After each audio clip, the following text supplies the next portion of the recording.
Welcome to our next video at Bonfire Blessings. We are going to look at Old World, Portland, Oregon today.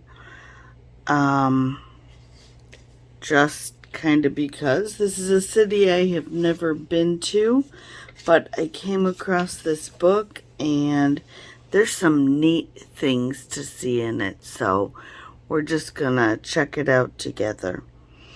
Portland, Oregon was established or founded a really long time ago. So, like the time of New York was the time of Portland, where some old world cities were sort of at an in-between time where you could say they built up over time.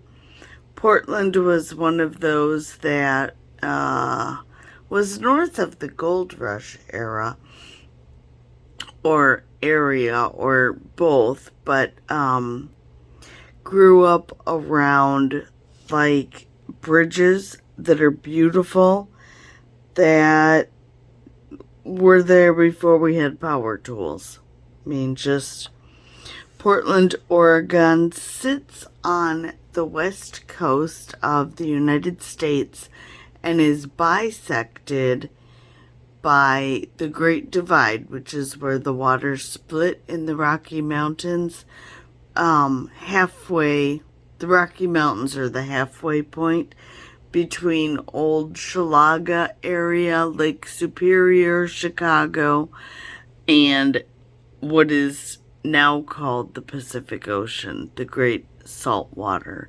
So it is a great old world city way out there that was also just as swampy, if there was a giant mud flood, as Chalaga was. Established about the same time, by the way.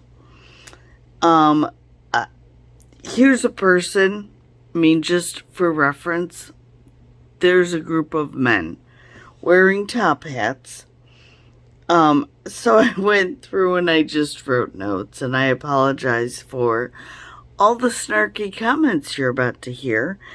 But horse-drawn carriages and wooden wagons and a building of these proportions and mud roads, mind you. The only thing level in this photograph is the wooden sidewalks, by the way. The building is not level. Below grade of street level are windows that are taller than these men. The building does still stand, by the way. So when we say they don't make them like they used to, I have learned that phrase means it's not a positive phrase for humans. Because if we're realizing human men of our proportion, with the tools they had available to them back then, could not possibly have built these buildings, and really could not possibly have built these buildings in the very short time frames that were given in the general historical timeline. This is a 5-story brick building. Again, I'm dumbfounded. Like, I can see it, and I think sometimes we look past the beauty of these buildings because there are so many of them. This is a carriage building. So this is founded at the time that we used wooden carriages pulled by horses. Who pulled all the bricks? And where are the stonemasons? And there's no construction company. I'm looking at things with a more critical eye, and you're along for the ride, thankfully. If you like it, do consider subscribing because I'm really having fun here. It's like seeing the world completely different now that I have the freedom to put the pieces together and not be silenced in my history classes, which were decades ago. So now we're talking about presumably the third generation beyond when we were able to question things. The center door of this brownstone is below grade, and the roads are dirt. Moving on.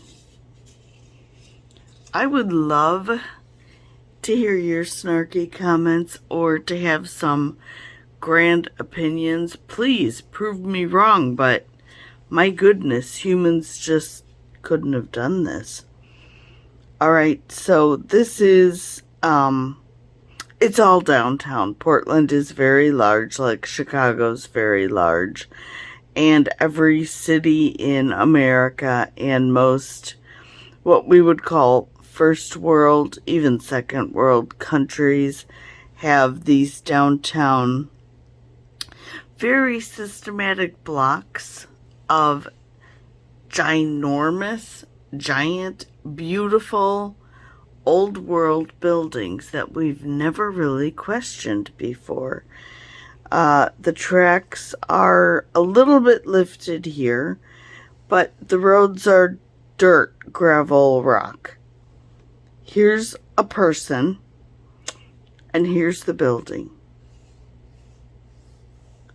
No construction equipment, no, I don't even know what to believe. No construction company is listed. No time frame is listed. This just says someone occupied the block. A school occupied this position. It was a grand building. Yes, it is. Who the hell built the grand building? If you can't answer these questions for me, then I have a right to ask my own questions. So I'm just here asking questions. Alright, at this time Portland had, we're having focusing issues on this one. Oh, let's back off a little bit. There we go. About 70,000 residents. How many stonemasons does it take to build this thing? And the limestone pieces, blocks, bricks, whatever we're calling them, how did they even get them to the site? I understand there were limestone quarries, but if we're looking at man-sized doors, and again, the ground's not graded, the windows are half buried. This is made for giants. It does still stand today, by the way. This book was from 1996. So, yes, it's 20 or 30 years old. But these buildings, they're claiming, are 200 years old. At least. They're beautiful. Why can't we build like this today? Why don't we have this technology? Let's bounce back up here.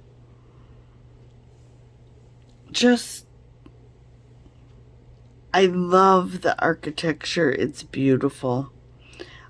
This was founded, produced. People took residence in it on Sunday mornings. Had a pipe organ, so vibrational healing and sound healing is what I'm assuming. It is what I have found in my research. I will do a different video on what pipe organs may have been used for.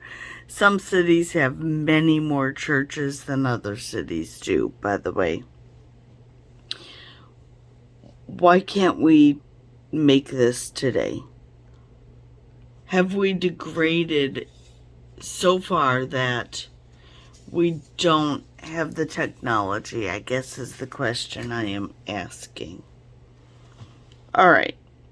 Half-buried windows, no construction equipment, no photos of the construction, the ground is not graded, and the road is dirt again.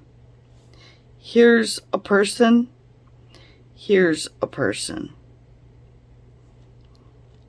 So something else occurred to me. You can't top the copper top. All these buildings had copper. Were they power generators of some kind? And most giants did have red hair, or at least the Nephilim line did.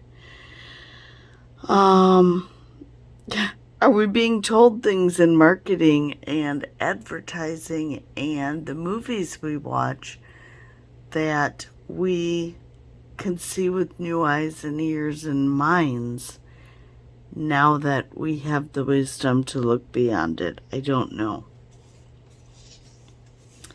Your comments are welcome. Here we are. Another one of these beautiful limestone buildings. Same limestone, same kind of construction. This is a different building, but it looks very similar to the one we first saw. 1897.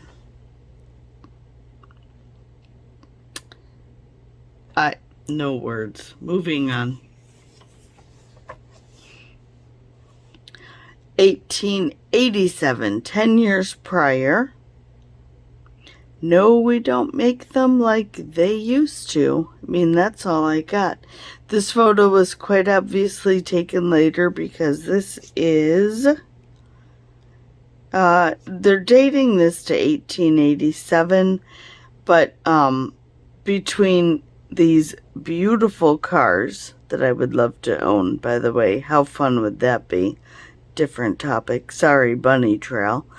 There's an installed fire escape, and I am going to make the assumption that when you don't see Antiquitech on top, it's been removed and or been turned into something we used to call a lightning rod, so that if lightning ever hit it, the electricity would go into the ground and no one would get shocked.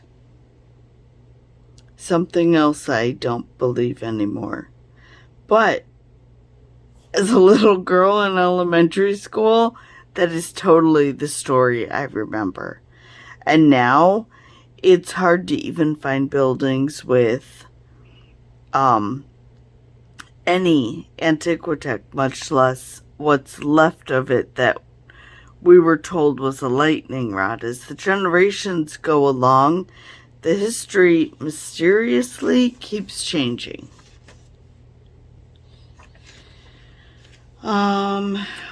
There are some beautiful houses in Portland, I do have to say. Again, this was built for the horses. So this was taken 1912. It is now a home. The page opposite it shows it as a home. And one more. Added fire escape, beautiful old vehicles. So these buildings lasted and have lasted a really long time. And the construction we do now just can't even do justice to... I'm dumbfounded. This is 1927, after we did have barges and things put in. And we had mechanical equipment at that time. Back here at the beginning, there was no, or we weren't told of any mechanical equipment. So how'd it get here if it wasn't left here and we found it. I think I'm just going to leave you with that thought. My time's almost up. May you be blessed by the God of heaven and earth who grants wisdom and gives peace. Until next time, blessings.